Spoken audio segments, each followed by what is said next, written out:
Now, despite sluggish outbound shipments in the last year or so, Korea has moved up a notch to become the world's sixth largest exporter. It's the country's highest ranking ever, but according to our EG1, the future isn't as rosy. Korea was the world's sixth largest exporter last year, moving up a notch from the year before, despite the sluggish global economy and low global oil prices.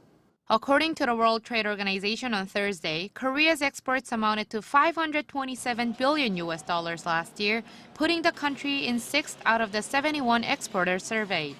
China topped the list with $2.27 trillion, followed by the US with $1.5 trillion and Germany with $1.3 trillion. The report says with the global economic slump and low oil prices, the world's export volume decreased by about 11% last year.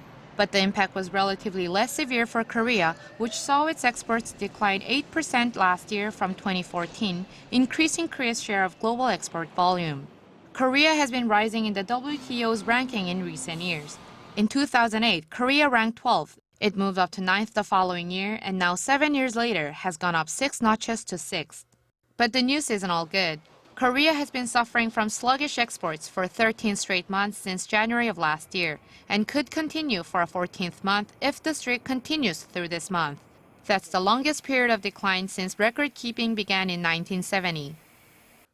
Korea may have moved up a notch in the WTO's rankings, but that's because exports are sluggish worldwide for numerous reasons, but mainly the slowdown of the global economy and especially the oversupply from China. The Korean government can support export firms by improving the export environment through free trade agreements and through trade policy.